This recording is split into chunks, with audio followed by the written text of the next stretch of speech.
India.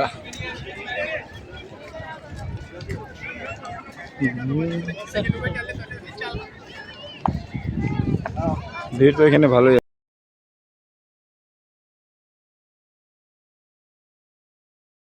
আজকে আমি আসলাম India gate. India gate ঘুরতে আসলাম। ওই যে আমার পিছিয়ে দেখতে পাচ্ছি ইন্ডিয়া গেট। এখন ইন্ডিয়া গেটে ঢুকবো।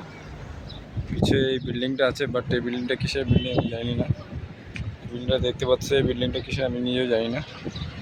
তখন যাচ্ছি আমি ইন্ডিয়া গেট, ভিতরে যাবো, এন্ট্রি নেবো।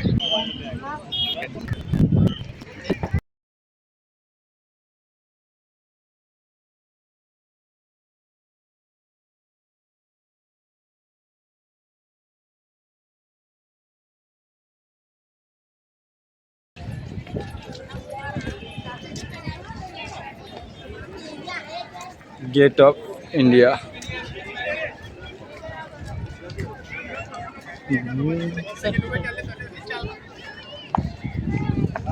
ভিড় তো এখানে ভালোই আছে। আজকে একটু কাজের ফাঁকে একটু আসলাম এদিকে, তাই ভাবলাম একটু ঘুরে যাই। এটার নাম যে কি, এই বিল্ডিংটার বলতে পারছি না। এই যে বিল্ডিংটা দেখতে পাচ্ছ, এটার কি নাম জানি না।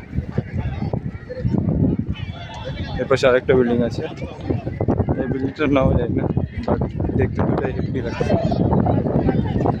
এটা তো হেভি লাগছে। এটা হলো gate of India. Back side যাচ্ছে একটু, মানে সমুদ্রের দিকে যাচ্ছে।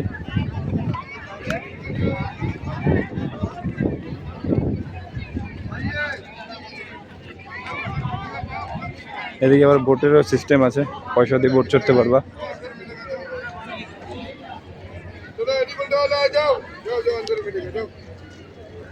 জি,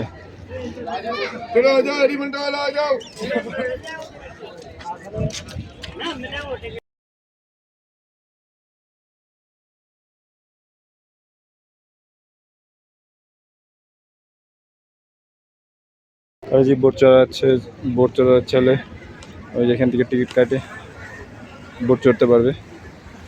এই যে বোটগুলা, এই বোটগুলোতে চড়তে পারবে।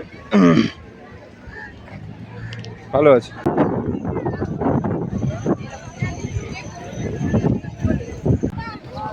এটা হলো ব্যাক সাইড।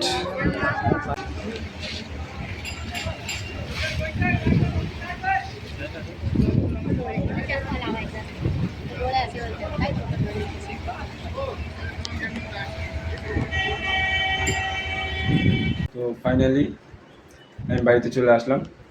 তো যদি তোমাদের এই ব্লগটা ভালো লাগে, ইন্ডিয়া গেট, গেট অফ ইন্ডিয়ার, তো পাশের যে ছিল বিল্ডিংটা সেটা আমি বুঝতে পারিনি কী নাম। তো পাশের বিল্ডিংটার নাম ছিল তাজ হোটেল। আমি অত ধ্যান দিইনি, পরে তো ধ্যান দিছি যে ওটা তাজ হোটেল। তো এই ব্লগটা যদি ভালো লাগে অবশ্যই লাইক, কমেন্ট, সাবস্ক্রাইব করে দিও। তো দেখা হচ্ছে নেক্সট একটা আনাদার ব্লগে। তো